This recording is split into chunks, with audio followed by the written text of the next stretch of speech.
I'm the product of an affair, right?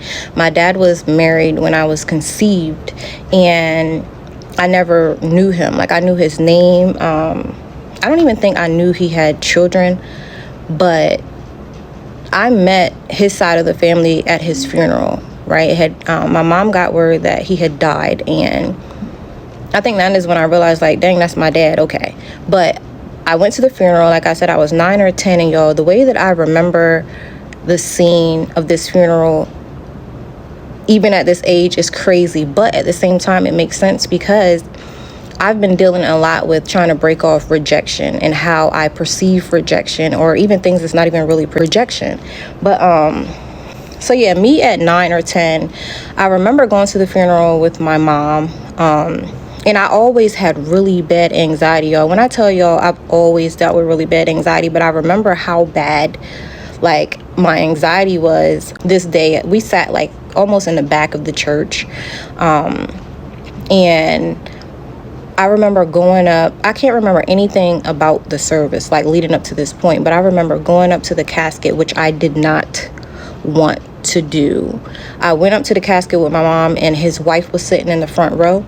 And I remember her looking at me, and then looking at my mom, then looking at me, and then looking at my mom with this look. And I don't know, I just remember like an outburst, whether she was crying or whatever. I just remember an outburst, and it made me feel really bad.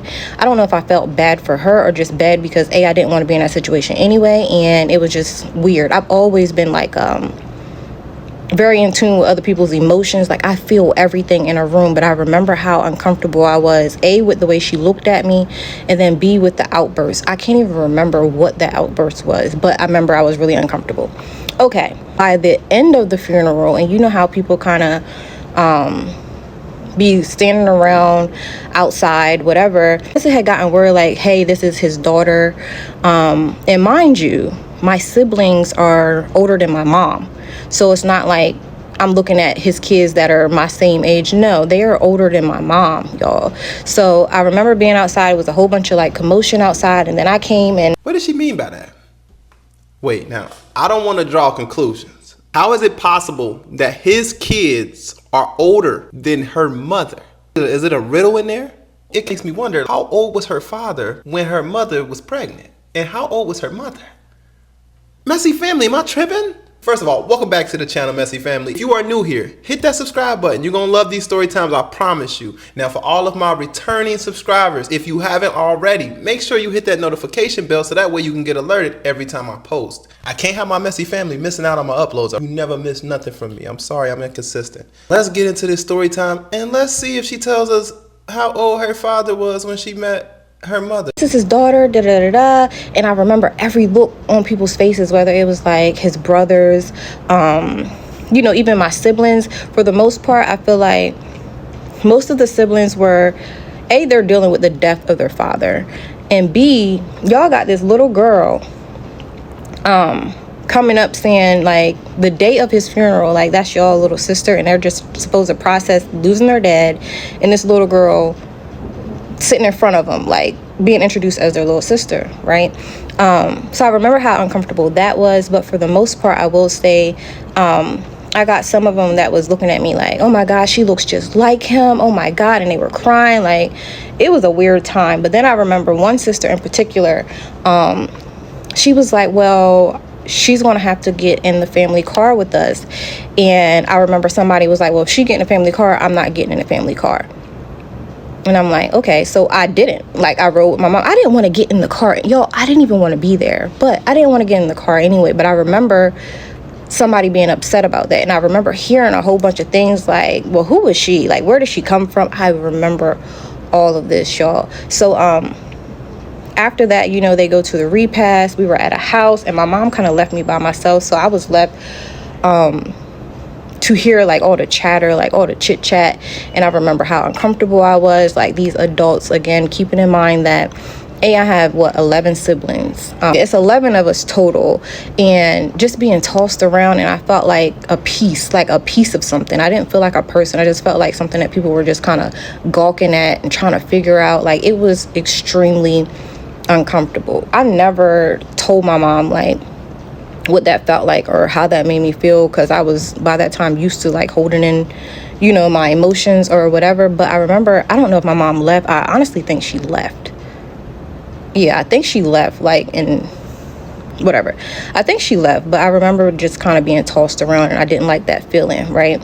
I had this one sister in particular that would, like, she worked really, really hard to build a relationship with me after the fact, and you could tell it was like really genuine. Like, she would pick me up on weekends, and mind you, like I said, she's probably like the same age as my mom, so it was almost like going to a second mom. It didn't really feel like a sister. Her daughter, which was my niece, was older than me and got pregnant. Like, it was just weird. It was weird. I was a great aunt at like 10. But anyway, so she would pick me up like in the summertime, and you could just tell it was really genuine. But after a while, like, she would, like, we would go to family reunions, and again, I would deal with the same, like, issues of people just, I don't know. I feel like my sister worked really hard to try to shield me from it. Like, she was hoping I didn't notice or hear conversations, but at the same time, like I said, I would feel everything, like people's emotions, like people's vibe. I don't know if it's like vibe or energy or whatever, like that greets me before their words do. So you don't even have to say nothing. I immediately can feel stuff around people. So I remember going to like the family reunions or any family function. It was just always this weird thing. I would always get like love from her, but then when you introduced me to somebody, it just felt really weird. Then it was another sibling that worked.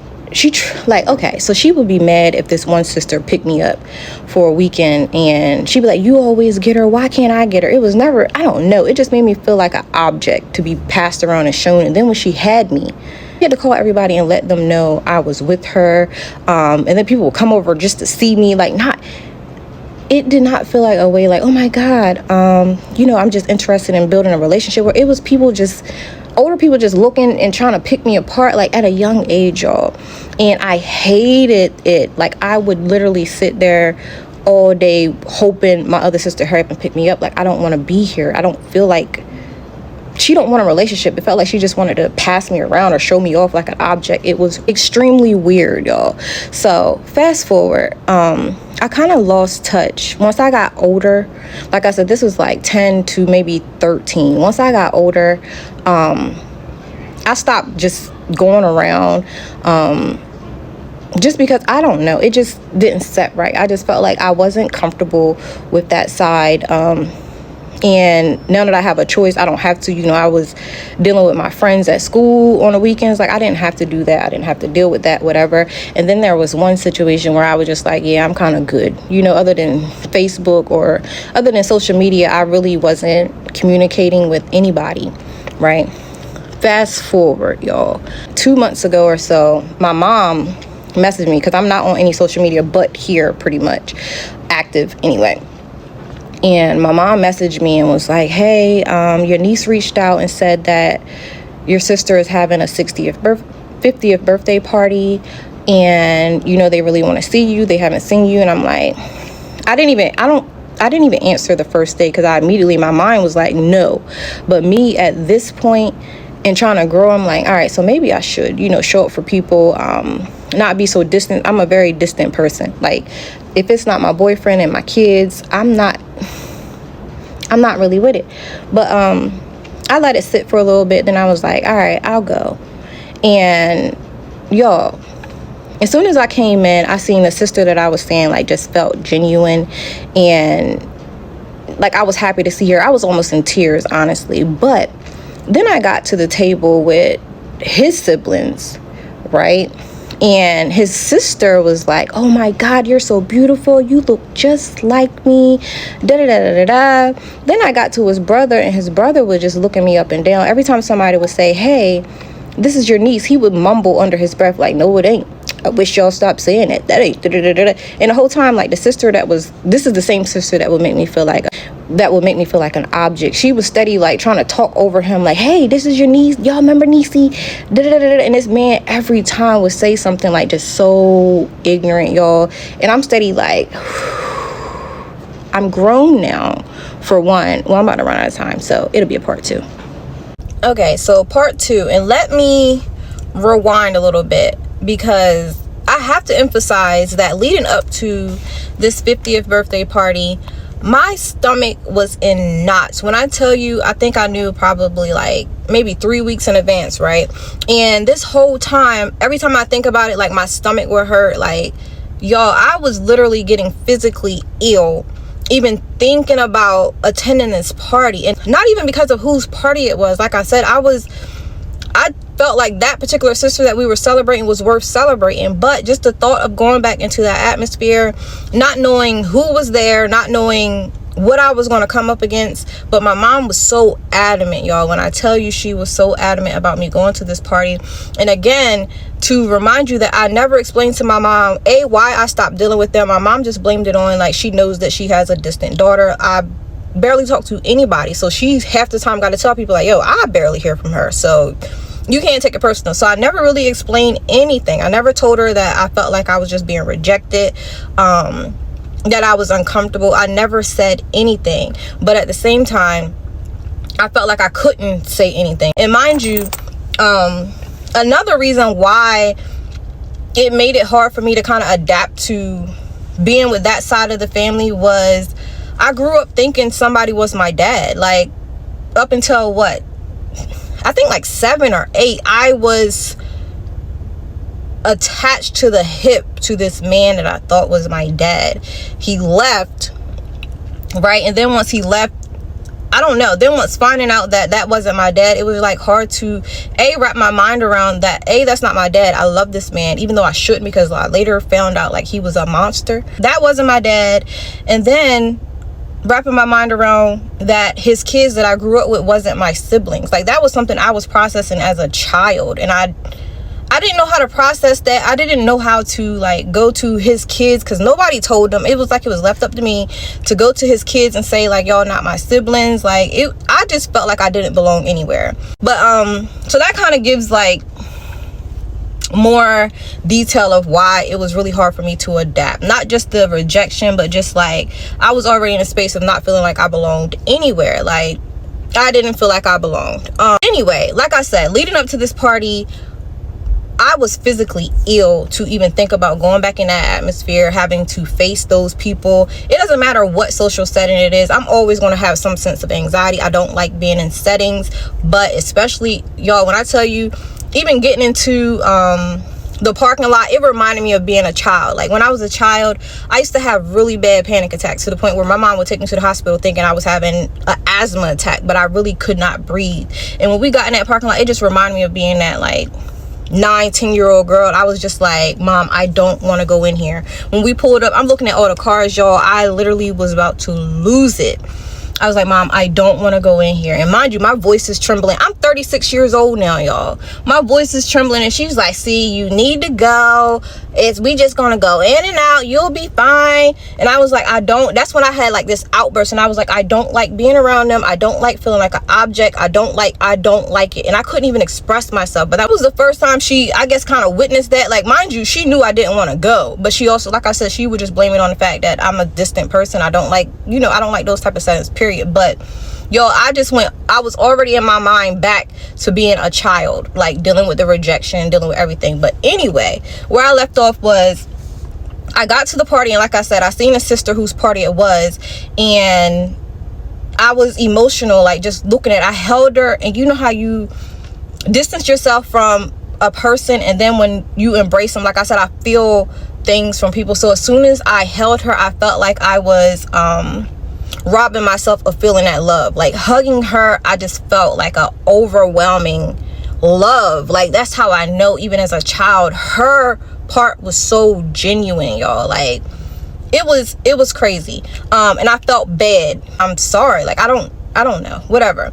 But then going to, like I said, the other sister came, and she immediately just wanted to show me to people. Like, immediately wanted to show me to people. So like I said, I got to the table with the aunties. I have this one aunt who she's always been cool, and she was the one that was like, oh my god, you look just like me, da da da da. Then I got to the brother, and he just kept saying like smart stuff under his breath every time somebody would say something. But like I said, I went back to this childlike state where I forgot that I can defend myself. I don't want to cause a scene, but it's like any other time, y'all, the stuff that he was saying, every time somebody would say like your niece or da-da-da, and he just steady saying like, that ain't my niece, I wish y'all stop saying that. Yeah, that's what y'all say.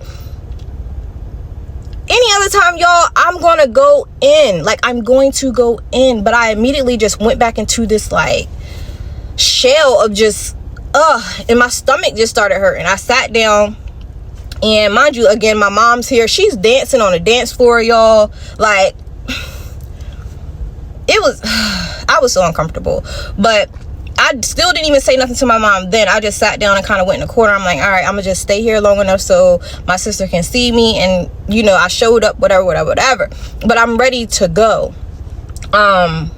Then my sister sat down and was like, hey, you need to be going to your uncle, this same uncle. He has these really big barbecues, like, we have a great time, and you need to go. By the time the uncle is walking over, and he was like, nah, she ain't. Y'all. And then I finally told my mom, like, Mom, he keeps saying smart stuff. Like, she's having a ball, like, on the dance floor, mingling, and the whole time I'm sitting here feeling like I am dying, y'all. And again, I'm a very, like, I'm with whatever. You get what I'm saying? Like, I'm with whatever. My temper is crazy, my mouth is crazy, but during this time I could not defend myself, and it was so weird. All right, so I got in the car, and then I just finally just blurted out everything. Like, that's why I didn't want to go. I should have just went with my first mind. Like, I was just going off. I got home, and mind you, my daughters was sitting there waiting for me to get home to see what was happening, because they knew I was already like dealing with anxiety going to this event. And I'm explaining it to them, y'all, and even at 36, I'm holding back tears because I'm immediately reminded of like the rejection, and I'm just telling them like the stuff that he said, and I'm mad. I'm showing them, they're just seeing anger, but I'm feeling myself like deal with all of these emotions again. Like, yo, the rejection that you feel even at this age, like, you let that get to you. And I was even mad, like, you let this man get to you, whatever. Like, why do you even care? You don't deal with them, no way. Anyway, so once my kids went to sleep, y'all, I'll call my boyfriend. My boyfriend, of course, was pissed off, like, yo, I'm so glad I didn't go, but you good? And I'm like, yeah. And again, I'm used to showing people anger, but baby, when I got off the phone with him, I bawled. When I tell you I bawled, y'all, like a baby. I was immediately going back to that little girl whose first dad left her, and she was left crying for him. And then the other little girl that was dealing with meeting this whole new side of a family, trying to process having a whole new family, and knowing that people weren't accepting you because of things that were outside of my control. Like, it was a long night. I was really upset, and I was really mad that I let myself get that upset. And then afterwards, like, everybody gave me their number. I'm used to people giving me their number, and y'all act like in front of people like, oh, we gonna keep in touch, and then you just don't hear from them, which is fine because I don't like talking to people. But then I just immediately in my mind cut the ties again. Like, I don't even know how to process being around the people that I want, which is that one sister that I want to be around, because she's just a reminder of a side that I don't feel like I belong. And I think that's really weird. Now, I'm gonna go ahead and get straight to it, Messy Family. If you watched the whole video, I want to know your take on this as well. Now, me personally, I feel like the mother should have never went to that funeral. I feel like it's a time and place for everything. If the little girl didn't even know who her father was up until his death, why insert it at the funeral? I don't know the mentality behind it. I'm not here to judge her mom. I guess at the end of the day, you do what you feel is best in that moment. But just looking back on it, I would say even she probably regretted going to the funeral. What would you do if you were in this situation? Would you have brought your child to this funeral to introduce them to the family, knowing the father just passed away? It's never a good time in life to come tell a wife that you had an affair with her husband. It's never a good time ever. But the worst time you can do it is at his funeral. That's the worst time you can do it. The wife already just planned out this whole funeral. This is all stressful times, and it's costing a lot of money. Let me know what you guys think in the comment section below. I look forward to having this discussion with you guys. Until the next story time.